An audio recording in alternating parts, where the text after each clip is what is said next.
ibn Malik radiallahu anhu narrated that the Messenger sallallahu alayhi wasallam told his daughter Fatima, "What is preventing you from listening and doing what I am advising you of? That you say, when you reach the morning and you reach the evening, say, Ya Hayyu Ya Qayyum, which is, oh, the ever living." We're going to explain this word. And this name of Allah Azza wa Jal, the sustainer of all. I seek help and assistance through your mercy. Rectify and perfect for me all my affairs, and do not entrust me. Don't leave me to myself even for the blink of an eye. Brothers and sisters in Islam, this is advice from Sayyidul Khalq, the chief, the greatest of mankind, the Nabi sallallahu alayhi wasallam, to his daughter. And his daughter is Sayyidatu Nisa'il Alameen, Sayyidatu Ahlil Jannah. She's the chief, the greatest of all women. From the greatest man to the greatest woman. And Nabi sallallahu alayhi wasallam is teaching this dua, this dhikr. Fatima, of course, radiyallahu anha, she died young. She was only 25 years old. Aisha radiyallahu anha, she says that I have never seen anyone more similar to the Prophet sallallahu alaihi wasallam than Fatima. Fatima was very similar to Rasulullah sallallahu alaihi wasallam. She was similar to him in his manners, in his character, and in most of his affairs. Even the way she walked. She would walk exactly like her father, Nabi sallallahu alaihi wasallam, as Aisha radiyallahu anha narrated this She narrated this about her. And when Fatima radiallahu anha, she'd enter upon the Messenger sallallahu alayhi wasallam, upon her father, he would stand for her. He would kiss her and sit her in his place. And if he sallallahu alayhi wasallam entered upon her, she would get up, kiss him and sit him in his place, as Imam al-Tirmidhi rahimahullah narrated. So this is now great advice from the greatest to the greatest. How much more are you and I in need of this dua and this dhikr? Bi'idhnillah, you'll realize its importance once we go through its words. But there's a few matters to observe here before we start with this dhikr. Number one, the Prophet sallallahu alaihi wasallam as a father would encourage his family upon the worship of Allah. In this instance, he is teaching his daughter a dua. And this, brothers and sisters in Islam, is from the most fundamental of matters of maintaining a righteous family, especially in today's day and age. Today's day and age, there's all sorts of corruption and fasad and fitan, az-zina, al-riba, al-shirk is all over the place, homosexuality. Parents are worried, they're terrified. I bring a child to this worldly life, and that's the situation on earth. That's the situation of the society and the community we're living in. So parents are worried, and rightfully so. But I say, what have you done about it? What have you done? What have we done other than just complain? Wallah brother, this country and that and fasad and wherever you go. This is all we've done, complain. Yet the Nabi sallallahu alayhi wasallam is teaching us that if you actually had a concern for your family, then you would teach them a Deen. And from this matter is this dua. One of the greatest matters that will save your family from corruption and fasad around you, no matter how strong it got, was to teach them their Deen. Because nothing will protect you from al-fasad and sins other than knowledge in Allah Azza wa Jal and knowledge in al-Islam. And that was the life of the Messenger sallallahu alayhi wasallam. Imagine he is teaching Fatima, she is already promised the paradise.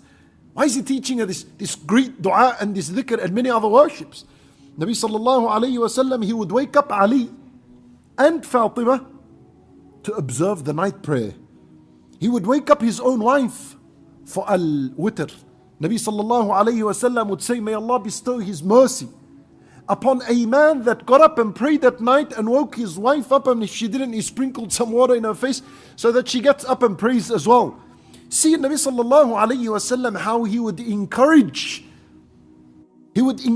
this attitude of the husband and wife and the family, encouraging, motivating one another upon the worship of Allah Azza wa Jal. For indeed this matter is a lifesaver in a day and age that we are in.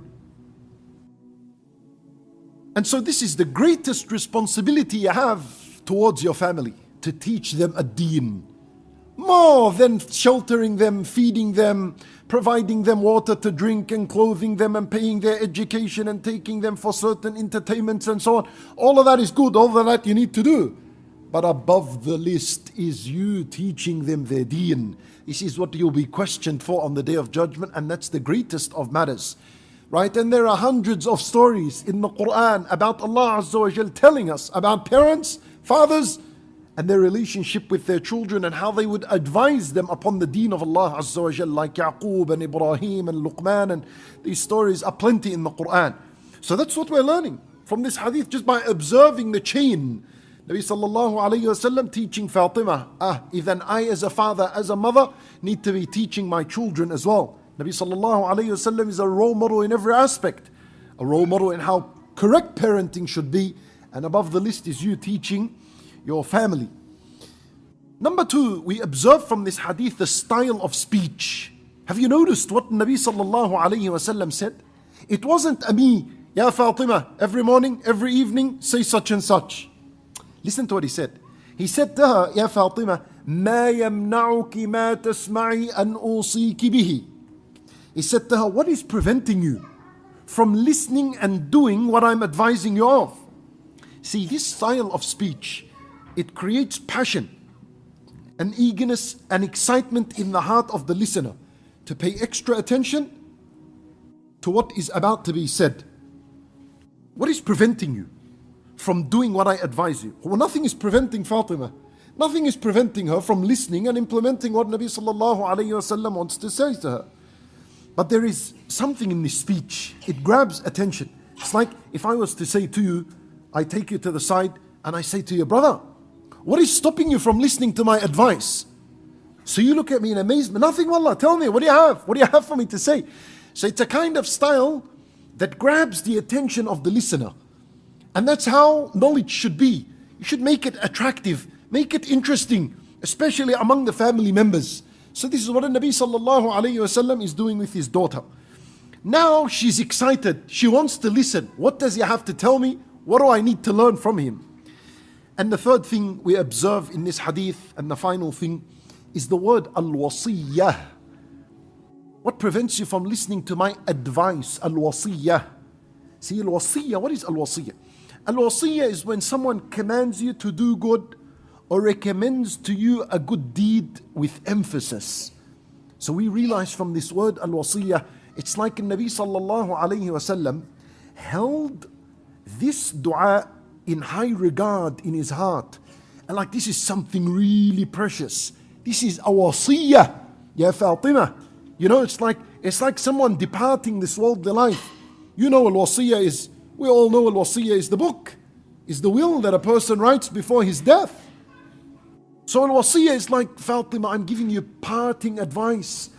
This is going to be so real, so honest. If there's anything I need to tell you, take this before I die. So this is powerful dua, powerful dhikr that he's teaching her. It begins, Ya Hayyu Ya Qayyum. That's how it begins, Allahu Akbar. Calling Allah Azza wa Jal with two great names of His, Subhanahu wa Ta'ala. The ever-living, the maintainer and sustainer of all things.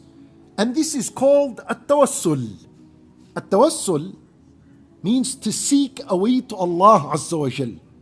There are certain ways in how you can call on to Allah Azza wa Jal. One of these ways is to go through His names and attributes. هذا التوسل. التوسل, seeking a way to Allah Azza wa Jal through His names and attributes. And these are two great names of Allah Azza wa Jal. And by the way, this is one of the greatest etiquette of dua. Before you begin your dua, you start by praising Allah Azza wa Jal.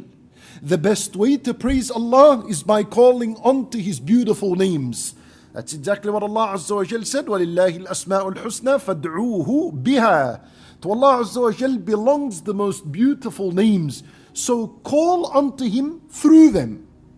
So this dua now, before we're seeking Allah's mercy and help and aid, we're calling unto two beautiful names of His. We're saying, Ya Hayy, Ya Qayyum. And I tell you something, like Surah Al-Fatiha. Surah Al-Fatiha, we don't Allahu Akbar, Ihdina as-Sirat al-Mustaqim. La. Praise Allah first. Alhamdulillahi Rabbil Alameen, Ar-Rahman Ar-Rahim, Maliki Yawmiddin. This is all a praise of Allah. Then acknowledge your state that you're a humble servant before Allah. Iyaka na'budu wa iyaka nasta'een. And now you're in a good position to make a dua. Make your dua, Ihdina as-Sirat al-Mustaqim. And there is something significant and special about these two names, Al-Hayy, Al-Qayyum. See, these two names have been mentioned as being the greatest names of Allah Azza wa Jal. There is an authentic hadith, Abu Umam al-Bahili radiyallahu anhu narrates, and he says that the Nabi sallallahu alayhi wa sallam said, Ismullahi al-A'zam, the greatest name of Allah, الذي إذا دعي به أجاب. If you were to call unto him through these names, you will most definitely be answered. He said they are found in 3 surah of the Quran, Surah Al-Baqarah, Ali Imran, and Surah Taha. If you look closely to these 3 surah, you're going to find 2 names of Allah that repeat in every one of these 3 surah, and that is no doubt Al-Hayy Al-Qayyum. In Surah Al-Baqarah, Allahu la ilaha illa huwa Al-Hayy Al-Qayyum. In Surah Ali Imran, Alif Lam Mim, Allahu la ilaha illa huwa Al-Hayy Al-Qayyum. In Surah Taha, وَعَنَتِ الْوُجُوهُ لِلْحَيِّ الْقَيُّومِ. Allahu Akbar. Either now the greatest name of Allah Azza wa Jal that you can ever call him with is Al-Hayy Al-Qayyum. Ibn al-Qayyim rahimahullah actually mentioned this. And other scholars mentioned that the greatest name of Allah is his name Allah. Right? And there's no problem that you call unto Allah through his name, Ya Allah. That's excellent as well. That's a great name of Allah. Al-Hayy Al-Qayyum. You mix it around and bi-idhnillahi ta'ala your dua will be answered by Allah Azza wa Jal. So we're off to a powerful start. Ya Hayyu Ya Qayyum. Why are they the greatest names of Allah? I tell you why. These 2 names of Allah, they actually combine and they gather all the names and attributes of Allah Azza wa Jal. That's why they're the most powerful and considered the greatest names of Allah Azza wa Jal. How so? What do we mean? That they combine and they gather all the names and attributes of Allah? Let me tell you basic language. You see, the attributes of Allah are of 2 types. There's something called Sifat Dhatiyah. These are attributes that are ascribed to the self of Allah Azza wa Jal. Self attributes, right? They have always been intrinsically inherent and bound to the self of Allah Azza wa Jal. Such as Allah is Al-Alim, knowledgeable, Al-Ilm, Wal-Qudra, ability, Wal-Izzah, might and power, Wal-Hikmah, wisdom. These are what? These are called Sifat Dhatiyah. Self attributes. Allah has always been Alim. He's always been Qadir. He's always been Hakim, right? And then there is something called As-Sifat Al-Fi'liyah, meaning actional attributes. So one, self-attributes, and then there is actional attributes, attributes that are ascribed to actions of Allah Azza wa Jal, such as Al-Istiwa, Allah ascending and being established upon the throne, such as descending, and Nuzul, Allah Azza wa Jal, He comes down. These happen whenever Allah Azza wa Jal wants to exercise them, right? And there is Al-Maji, that Allah Azza wa Jal comes on the day of judgment. Now, the attribute Ya Hayy, when we say the name of Allah Al-Hayy, it includes all As-Sifat Al-Dhatiyah, all the attributes that ascribe Allah Azza wa Jal. They are all included Al-Hayy. And we say Al-Qayyum, the one who is the sustainer of all things, that includes all As-Sifat Al-Fi'liyah, the attributes that are ascribed to His actions. So Al-Hayy Al-Qayyum covers everything about Allah Azza wa Jal's names and attributes. Al-Hayy Al-Qayyum. I tell you, brothers and sisters in Islam, listen to this.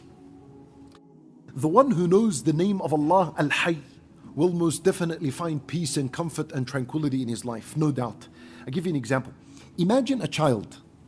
He comes to his father and he says to his father, Father, if you die, who will feed us? Who will provide for us? Who will look after us? Who's going to drive us around? Who will pay our rent? Imagine a young boy saying to his father like this, all worried. And this is not a case to imagine. This is actually happening. We ask Allah Azza wa Jal to make it easier upon our brothers and sisters in Islam. This is the concern of children in a battle zone. They say to them, if you die, who'll look after us? Who'll pay our rent? Who'll feed us? This is real. Then imagine now, the father turns back to his child and says to him, son, don't worry. I am Hayy. I'm alive. I'm here. And so long as I'm here, son, you don't have to worry about anything. How much comfort does that bring to this child?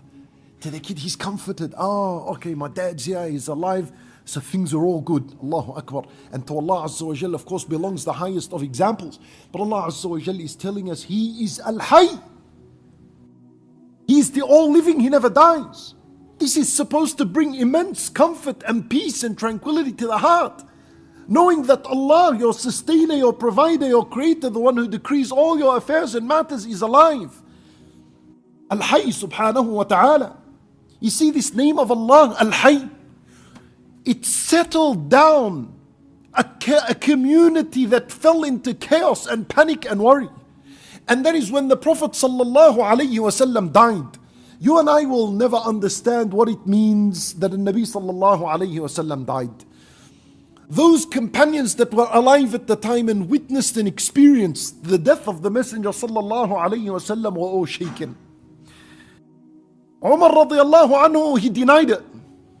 Gets onto the minbar, not on the minbar, he's just screaming among the people, anyone who says that Nabi sallallahu alayhi wasallam has died, I'll deal with him. He only went to Allah like Musa went and he'll come back. And he's in denial. Uthman radiallahu anhu, he falls. Ali radiallahu anhu falls. The Sahaba, all of them are in shock. People are crying. Al-Masjid is just, it's screaming with pain and agony.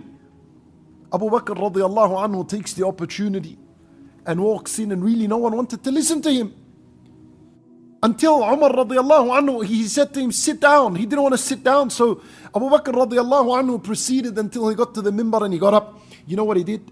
He said to the people, imagine he said to them, brothers and sisters in Islam, and Nabi sallallahu alayhi wa sallam has passed away, inna lillahi wa, no one would have heard him. But he read to them Quran and he reminded them of the name of Allah, Al-Hayy. He said to them, من كان يعبد محمدا فإن محمدا قد مات ومن كان يعبد الله فإن الله حي لا يموت. Anyone who worships Muhammad sallallahu alayhi wasallam, then he has died. And anyone who worships Allah, then Allah is all living. He doesn't die. And it comforted an entire people. Imagine, the name of Allah, Al-Hayy, that was the secret, in the words of Abu Bakr radiallahu anhu, to settle down an entire community of companions that were shaken by this calamity. The name of Allah Azza wa Jalla, I'm telling you, Al-Hayy, it is enough to instill that comfort and peace in the heart of the believer.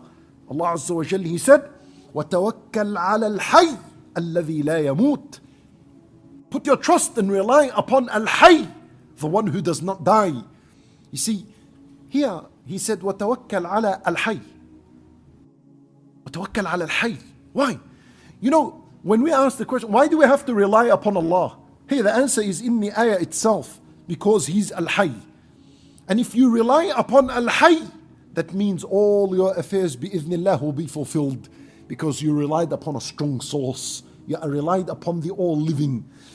And if you rely upon other than Allah, then everything other than Allah is doomed. It's destroyed. It perishes. It's weak. It's going to die. So if you rely on other than Allah, you relied on something that is very weak. So the moment that thing dies and it's destroyed, you have unfinished business. You relied on someone that died. What do I do now? Who do I go to? فَإِذَنْ وَتَوَكَّلْ عَلَى الْحَيِّ. That's why we rely upon Him, because He is alive no matter. So because Allah Azza wa Jalla is alive, your matters will always be fulfilled. And so this is why Nabi sallallahu alayhi wa sallam is teaching Fatima radiallahu anha, make this dua, remember the name of Allah, Al-Hayy, in the early hours of the morning after Salat al-Fajr, and again after Al-Asr. This is the name of Allah you cannot be heedless of. You cannot forget this name of Allah subhanahu wa ta'ala. Wallahi, the one who lives heedless of the name of Allah Azza wa Jal, Al-Hayy, lives a miserable life. The moment you learn this name and you come close to Allah through His name, Al-Hayy, you'll find much peace and comfort in your life. And in Nabi sallallahu alayhi wa sallam, he used to say from his dua, اللهم لك أسلمت وبك آمنت وعليك توكلت وإليك أنبت وبك خاصمت اللهم إني أعوذ بك عزتك لا إله إلا أنت أن تضلني أنت الحي الذي لا يموت والجن والإنس يموتون. What does all this mean? Nabi sallallahu alayhi wasallam, he used to make a dua. He used to say, oh Allah, to you alone I have submitted, and in you alone I believe, and upon you I rely, and to you alone I turn in repentance, and for you alone I compete and I fight the enemy. Oh Allah, I seek protection from your might that you misguide me. You are the all-living, the one who doesn't die while jinn and mankind die. When the Nabi sallallahu alayhi wasallam knew the name of Allah Al-Hayy, that's when he was able to announce that he submits to Allah alone, and he believes in him, and he relies upon him, and he repents to him, and he battles for him. He does everything, khalas, because of the name of Allah Azza wa Jal Al-Hayy. Now all this is possible. All these types of worships are possible. Allahu Akbar. The name of Allah Azza wa Jal Al-Hayy, it perfects and completes the tawheed of a person that is supposed to be in his heart. A heart that doesn't know the name of Allah Al-Hayy is very, very deficient in its tawheed to Allah Azza wa Jal. Well, Hayy is opposite to Al-Mayyit. Hayy, the all living, opposite to that, the dead. Subhanallah. See, the name of Allah Al-Hayy, the all living, the one who possesses complete and perfect life, unlike human beings and animal kind and jinn. We're Hayy as well. We're Hayy. We have Hayat, we're living. But our life, our Hayat, this attribute of ours is very weak and very faulty and very deficient. Allah Azza wa Jal, Him being Al-Hayy, is very complete and perfect. I give you an example. For example, us, there came a stage in life where we didn't even exist. لم يكن شيئا مذكورا. Then that's the first deficiency. Number two, when we sleep, we are considered dead. النوم أخو الموت. Sleep is the brother of death. That's in deficient life. Our hayat it's deficient. When we get sick and ill and it takes a toll on our life is incomplete. When we are heedless and we're not aware of our surrounding, we're considered dead as well. And then eventually we will die. So look at our hayat, how faulty it is compared to the name of Allah Al-Hayy. He has always existed. That's why He is Al-Awwal, the first. He doesn't have a beginning. Nothing came before Him. Because if anything came before Him, that would be the Lord. So nothing came before Him. And this is why Nabi sallallahu alayhi wa sallam would say, Allah Al-Awwal, alladhi laysa qablahu shay'. There's nothing before Him. And He's Al-Akhir. He's the last. What does it mean that Allah is the last? Nabi sallallahu alayhi wa sallam said, فَلَيْسَ بَعْدَكَ شَيْءٍ. Meaning, He remains after everything is destroyed. That's what Al-Akhir means. He remains after everything is destroyed. There is no ending for Him. But that's why He is Al-Hayy, the all-living. He never dies. Therefore, none has the right to be worshipped except Allah Azza wa Jal. Ibrahim alayhi salam used to use the name of Allah Al-Hayy in his da'wah. He used to look at his people and they used to worship idols. And he would say to them, هَلْ يَسْمَعُونَكُمْ إِذْ تَدْعُونَ. Do these idols of yours, do they listen to you when you call out unto them? No, they don't, because they're dead. What is he saying in this? He's saying, but my Lord listens if you call because He's Al-Hayy. You see, he used to bring this in his da'wah. Very effective. Anyone that is upon a worship other than worshipping Allah Azza wa Jal could be challenged in his faith. Who are you worshipping? What are you turning to? An animal or a stone or a rock or a human being? All of these matters die. Once they're finished, once they're dead, who do you call on to? Like Ibrahim alayhi salam, once again, he will come out to them and he's establishing proof against them. He'll say to them, look at the stars. They're my Lord. Oh, he doesn't mean that they're his Lord, but he's establishing a case against his people. He's going to make them fall in a trap. Otherwise, Ibrahim is very certain that Allah is his Lord. But he wants to expose their foolishness. So he said, look at the stars. They're my Lord. So once they disappeared, he said, I don't like things that come and go. What's this Lord? If I want to call unto my Lord in the morning, I need to wait until the night for Him to appear again. Doesn't make sense. So he sees the moon. He says, this is my Lord. But then when the moon went, what's this Lord? During the day I need to call Him as well. It's very important. He's gone. So once the sun came out, khalas, this one's the big one. This is my Lord. Then when it disappeared, khalas, He came out to them. And he established, he says, إِنِّي وَجَّهْتُ وَجْهِيَ لِلَّذِي فَطَرَ السَّمَاوَاتِ وَالْأَرْضَ حَنِيفًا وَمَا أَنَا مِنَ الْمُشْرِكِينَ. I've turned and I've submitted to the Lord of the heavens and the earth. Ibrahim alayhi salam wasn't confused about who his Lord was. He knows Allah is his Lord. But he said what he said to expose his people. I can't have the stars as my Lord. I need to call unto my Lord 24 hours of the day, 7 days of the week. The stars won't do this because they don't appear in the day. The moon won't do that because it doesn't appear in the day. The sun won't do this because it doesn't appear in the night. Subhanallah. So he establishes once again a da'wah through the name of Allah. Allah is Hayy. He is available for me. Any time of the day and the night I can raise my hand and I call unto him and he listens and he answers. Subhanallah. Allah Azza wa Jal is Al-Hayy. Al-Hayy meaning he's the one who gave life. Allah Azza wa Jal gives life to whoever he wants in unimaginable ways. Like when that man was killed among Bani Israel and they were confused who killed him. So Allah Azza wa Jal commands them to slaughter a cow. And after a long story of questions and answers, eventually they grab a cow and they kill it. They take a part of the cow, its leg, its head, whatever it is, they took a part. Allah said to them, اضربوه ببعضها. Take some of the cow and strike the dead person with it. كذلك يحيي الله الموتى. And Allah Azza wa Jal resurrected him. Al-Hayy resurrected a man that had died in front of everyone to witness and see. He got up, he announced who his killer was, and he went back and died. This is Allah's name, Al-Hayy. He gives life to his creation in unimaginable ways. And just like that, Allah Azza wa Jal will resurrect us on the day of judgment. When you think of the name of Allah, Al-Hayy, it reminds you of your resurrection. Until you'll stand before Allah Azza wa Jal, held accountable for everything that you did and said. And the greatest effect of the name of Allah, Al-Hayy, and listen to this very carefully, that Allah Azza wa Jal gives the believers life with Iman. This is from the greatest meanings of Al-Hayy. He gives us life through Iman. Allah Azza wa Jal, He said, أَوَمَنْ كَانَ مَيْتًا فَأَحْيَيْنَاهُ وَجَعَلْنَا لَهُ نُورًا يَمْشِي بِهِ فِي النَّاسِ. Allah Azza wa Jal speaks about مَنْ كَانَ مَيْتًا, a person that had died. Death in this ayah here refers to Al-Kufr. His soul and his heart and his state is dead with disbelief. فَأَحْيَيْنَاهُ, we gave him life. Life here meaning we guided him to Islam and Iman. So every time you say Al-Hayy, it's like within your heart you're saying, oh Allah, grant me the most important hayat, the most important life I'm supposed to possess and hold, and that is a life upon Iman and Islam. This is all in the name of Allah Al-Hayy, and so much more. But the name of Allah Al-Hayy, I shared with you some things. These are the manners that you're supposed to be conscious of when you're calling out to Allah Azza wa Jal's great name, Al-Hayy. Allahu Akbar. طيب, Allah Azza wa Jal is Al-Hayy. How does that benefit me? Why should I depend on Him? Why should I rely on Him? Because He is also Al-Qayyum. Al-Qayyum. Al-Qayyum always comes with the name of Allah Al-Hayy. They're inseparable. These two are always together. Al-Hayy Al-Qayyum.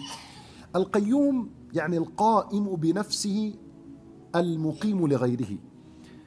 Very simple definition. Al-Qayyum means the self-sufficient. He is independent of his creation, and all his creation at the same time are in desperate need of him. هذا القيوم. You got it? Very simple language. Al-Qayyum, he doesn't need us. We desperately need him. هذا القيوم. We cannot exist without Allah Azza wa Jal. He provides for us, He nurtures us, He sustains us, He guides us, and everything else in life He does for us. Allah Azza wa Jalla says, أَفَمَنْ هُوَ قَائِمٌ, from His name Al-Qayyum. أَفَمَنْ هُوَ قَائِمٌ عَلَى كُلِّ نَفْسٍ. Allah Azza wa Jalla speaks about Him being the one who provides and sustains all nafs, all souls and all living creatures on earth. Allahu Akbar. You see, us, we depend on each other for survival, right? The baby is depending on his mother and his parents that he keeps alive. Then the child depends on his parents. Then Once you grow up and you're a child, you depend on your teachers, that they teach you, educate you, you learn from them. We see that the wife depends on the husband for financial responsibility, for him to fulfill his financial responsibility. The husband is depending on his work and his boss that he pays him, and all of us are linked in one way or another. We depend on each other. The sick is depending on the doctor to give him the cure, the medicine, whatever it is, and so on. But Allah Azza wa Jal doesn't depend on anyone. Doesn't depend on anyone for his existence at all. If I was to tell you, I said to your brother, sister, can you be a qayyum tonight for the street that you live in? Just for one night and just for your street. That means you need to provide for everyone on that street. You need to solve all their problems. You need to listen to their requests and their needs in their multiple languages. But bad luck, khalas, you got to learn and you got to know and understand everyone. Then you need to regulate everyone's blood pressure in the street and maintain everyone's cells and their organ functions. Then you need to look after every bird and every dog and every cat and every insect and anything that crawls and moves up and down that street. But you can't even regulate your own inside. What's inside of you, you can't even get to. How are you going to be a qayyum for your street? That's why أَفَمَنْ هُوَ قَائِمٌ. Allah Azza wa Jal does that. Not only for your street, but for every street in the country, and then for the entire globe, and he's been doing it from day one until the end of time. Al-Qayyum, Allahu Akbar, Al-Qayyum. And he's not distracted by anything, and everything is done at the same time. Allah Azza wa Jalla, He says, وَمَا خَلْقُكُمْ وَلَا بَعْثُكُمْ إِلَّا كَنَفْسٍ وَاحِدَةٍ. All of us in the sight of Allah Azza wa Jalla like one single body. He creates us all like one body, and He causes us death like one body, and He resurrects us all like one body, and He looks after us all like one body. Subhanallah, Al-Hayyu, Al-Qayyum, the one who knows the name of Allah, Al-Qayyum. His heart increases in knowledge of Allah Azza wa Jal, and his heart begins to recognize the greatness of Allah subhanahu wa ta'ala. Al-Hayyu, Al-Qayyum, you can't do a single thing without Al-Qayyum. You can't wake up. You need Al-Qayyum to wake up. You need Al-Qayyum in order for you to eat and digest this food and remain healthy. You need Al-Qayyum to purify and rectify your heart and cleanse it from sins and transgression and rebellion. If you need money, you need Al-Qayyum. Whatever you need in life, you'll need Al-Qayyum subhanahu wa ta'ala. Now, after calling Allah Azza wa Jal through these two powerful, beautiful names of His that have so much relevance in your life, there is Al-Hayy all around in your life. The fact that you're still alive, that's because Allah is Al-Hayy. The fact that you're sustained and you've eaten today, it's because of Allah Al-Qayyum. Now you're calling onto these two names. You're acknowledging the favor of Allah Azza wa Jal upon you. Now look at this. And remember, I told you these are two names of Allah that if you are to ask Him through them, the dua is most likely accepted and not rejected. Then Nabi sallallahu alayhi wa sallam tells her, teaches her to say, بِرَحْمَتِكَ أَسْتَغِيث. Ya Hayyu Ya Qayyum, بِرَحْمَتِكَ أَسْتَغِيث. O all living and the sustainer of all things, through your mercy alone I seek your help and assistance. What a powerful dua. بِرَحْمَتِكَ أَسْتَغِيث. You know, in the Arabic language, it's perfectly fine to flip them over and to say أستغيث برحمتك. You can say that. So what is the difference between saying, as it mentioned in the hadith, برحمتك first, then أستغيث? It creates something called the ikhtisas. It implies exclusivity. What does that mean? It means only through your mercy and no one else I'm going to seek help.